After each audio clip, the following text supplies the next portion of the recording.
آپ بھی آئیے تھوڑی سی اس کی بات کرتے ہیں جس نے ہمیں پیدا کیا، جس نے یہ زمین بنائی۔ دیکھیں یہ سمندر دیکھو کتنا بڑا پانی ہے، اور ہم سب جانتے ہیں کہ پوری زمین کے اوپر 75% کہتے ہیں یہ سمندر ہے، اور خشکی جو ہے یہ تھوڑی ہے، جی زمین تھوڑی ہے۔ تو پھر دیکھیں زمین میں کتنی بڑی ہے، دیکھا جائے تو کتنے ٹرینوں کے سفر کریں، گاڑیوں کے سفر کریں، جہازوں کے سفر کریں، کتنی دیر بعد دوسری جگہ آتی ہے۔ تو سمندر تو اس سے بھی زیادہ ہے، میلوں نیچے ہے۔ تو میرے بھائیوں یہ جو دنیا کی زندگی ہے نا، اس کی مثال اتنی ہے، یقین کرو یہ سمندر میں آپ ایسی انگلی ڈبوئیں اور باہر نکالیں، اس انگلی کے ساتھ جو پانی لگ گیا نا، سمجھو یہ پوری کی پوری دنیا ہے، جب سے بنی ہے اور جب تک یہ رہے گی، اور اس کی عیاشیاں، اس کی نعمتیں، اس کی برکتیں جو بھی ہیں یہ وہ پانی ہے۔ اور جو اس زندگی کے بعد اللہ تعالیٰ نے رکھی ہوئی ہے ہمارے اوپر والے نے، وہ سمجھو یہ پورا سمندر ہے۔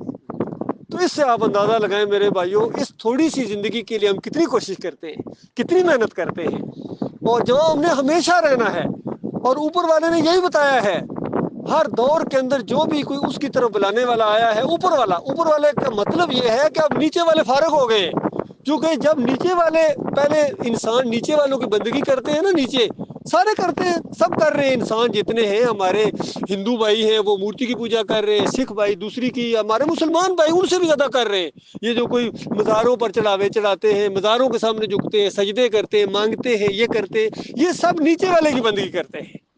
اور جو اصلی اسلام ہے، اصلی مسلمان ہے، اور جو اللہ کی طرف سے، اوپر والے کی طرف سے انسان جو نبی بنائے گئے، انبیاء بنائے گئے، کتابیں اتاری ہیں، اس کا نچوڑ میں آپ کو بتا رہا ہوں۔ اس میں لکھا ہوا ہے کہ اوپر والے نے کہا کہ دیکھو میں صرف اوپر والا ہوں، اگر میرے علاوہ تم نے کسی اور کے سامنے اپنا سر جھکایا، کسی اور سے مانگا، کسی اور سے ڈرے، کسی اور کا خوف کھایا میرے علاوہ، تو اس کے بعد زندگی تو گزر ہی رہی ہے، چاہے میں تمہیں کھانے کے لیے زیادہ دوں یا کم دوں، امیر رکھوں یا غریب رکھوں، امیری غریبی یقین کرو اس کا ایمان عقیدے سے کوئی تعلق نہیں ہے۔ یہ آزمائش کی جگہ، کسی کو دے کے آزمایا، کسی کو نہ دے کے آزمایا، کسی کو بیمار کیا، کسی کو صحت مند کی، کسی کو جسم اچھا دیا، کسی کو مرد بنا دیا، کسی کو عورت بنا دیا، کسی کو بادشاہ بنا دیا، کسی کو مزدور بنا دیا۔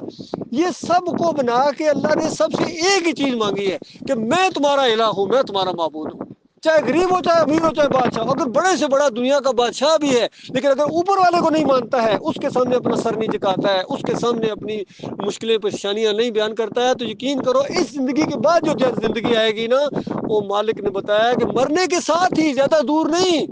اغرقوا فادخلوا نارا، قوم نوح کے بارے میں کہا کہ قوم نوح ہے جیسی پانی کے اندر ڈبکیاں کھا کے مری، کیونکہ 950 سال نوح پہلے پیغمبر جو زمین پر آئے ان کو بتاتے رہے دیکھو تمہارا اوپر والا ہے، ما لکم من الہ غیر، اس کے علاوہ تمہارا کوئی نہیں ہے۔ اور وہ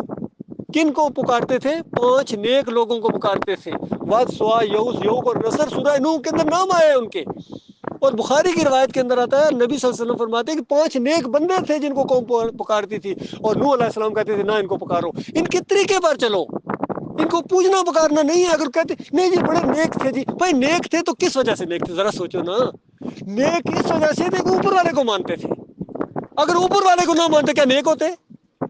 اور یہ ان کو توفیق کس نے دی تھی بتائے؟ اوپر والے نے ان کو اپنا بنایا تھا، اس وجہ سے وہ نیک تھے۔ اور ان نیک لوگوں کے راستے پر چلنا ہے نا، طریقے پر چلنا ہے، ان کو پوجو گے، پکارو گے، ان کے سامنے رکوع کرو گے، سجدے کرو گے، تو یاد رکھنا یہ ایک پیغام ہے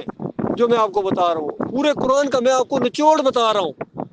اوپر والے نے کہا ہے کہ جب یہ مرے گا انسان، چاہے کوئی ہے، مکے کا رہنے والا یا مدینے کا یا بحرین کا یا تہران کا رہنے والا ہے، پاکستانی ہے یا انڈیا کا یا بنگلہ دیشی ہے، جیسا مرے گا، خان ہے یا چودھری ہے یا سیٹھ ہے، مرنے کے ساتھ یہ آگ میں چلا جائے گا،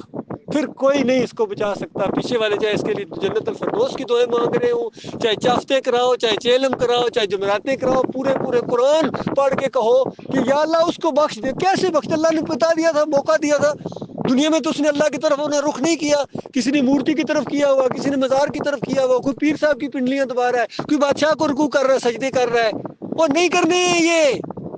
اوپر والا ایک ہے۔ یہ آخری نبی محمد صلی اللہ علیہ وسلم کا پیغام تھا میرے بھائیوں۔ یہ تحریری طور پر بھی یہی بات ہم نے یہاں لکھ دی ہے، تاکہ جس کو سننے کا موقع نہ ملے آرام سے جا کر پڑھو کون سی ایسی بات ہے۔ اگر کوئی ایسی بات ہے، میں بھی آپ کا بھائی ہوں، مجھے بتاؤ کہاں،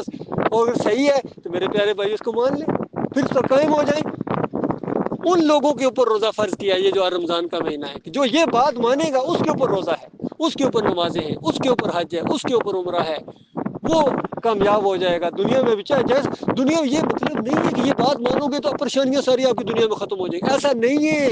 ہاں، پریشانیاں آسان ہو جائیں گی آپ کے لیے، کیونکہ آپ کو زندگی کا مقصد سمجھ آ جائے گا۔ اور اس سلسلے میں جو سب سے زیادہ نیک لوگ گزرے ہیں انبیاء، ان پر سب سے زیادہ مشکلات آئی ہیں، اور سب سے زیادہ انبیاء میں سے بھی پتہ ہے کس پر مشکلات آئی ہیں؟ ہمارے آخری نبی محمد صلی اللہ علیہ وسلم کے اوپر آئی ہیں، اور اسی وجہ سے ان کے درجات ہیں کہ مشکلات آئی ہیں، مصیبتیں آئی ہیں، ایمان پر ڈٹے رہے ہیں، ٹھوکر نہیں کھائی ہے، کسی اور کے سامنے نہیں، کسی اور کو نہیں پکارا ہے۔ آج ہماری باری ہے میرے بھائیو، ہم نے مرنا ہے، ایک دن مر جائیں گے، اسی نقطے کے اوپر فیصلہ ہونے والا ہے۔ اللہ تعالیٰ سے دعا ہے مالک اپنی ایمان خالص کے اوپر قائم رکھے۔ آپ نے بات سنی ہے توجہ کے ساتھ، یہ ایک سمجھ لیجیے، ایک اشارہ آپ کو دیا، باقی کام آپ نہیں کرنا ہے۔ خود قرآن کو پڑھو، کتاب کو پڑھو، اور دوسری کتابوں کو بھی جو پڑھتے ہیں وہ بھی غور کریں، اپنی کو بھی پڑھو، اس کو بھی پڑھو، پھر تمہیں پتہ چل جائے گا کہ اوپر والے کے ساتھ تعلق کون جوڑنے والی کتاب ہے، اور نیچے والوں کے ساتھ تعلق جوڑنے والی کون سی کتابیں ہیں۔ آج قرآن کے مقابلے میں یہ ساری چیزیں جتنی لکھی گئی، چاہے صوفیوں نے لکھی ہوں یا تبلیغی جماعت والوں نے، یہ فضائل اعمال جتنے سارے ہیں، کہیں نہ کہیں ان کے اندر ایسے واقعات ہیں، شرک کے واقعات ہیں، کفریہ واقعات ہیں میرے بھائیوں۔ ان سب کو چھوڑنا ہے، اللہ کی کتاب آخری کتاب ہے میرے بھائیوں، جو اللہ کی کتاب کے مطابق ہے سارا آنکھوں کے اوپر ہے، اور جو اللہ کی کتاب کے خلاف کوئی بھی چیز ہے، چاہے کسی کی کتاب ہے، چاہے کسی کا فتویٰ ہے، چاہے کسی کا بڑا حکم ہے، نہیں ماننا۔ بس ہمارا مالک ہے، ہمارا رب ہے، اس نے ہمیں یہی حکم دیا ہے، کیونکہ یہاں دنیا میں تو چند روزہ معاملہ ہے، آخرت ہمیشہ رہنی ہے، کیا کرو گے بتاؤ؟ واپس نہیں آ سکو گے، اس لیے سوچو میرے پیارے بھائی۔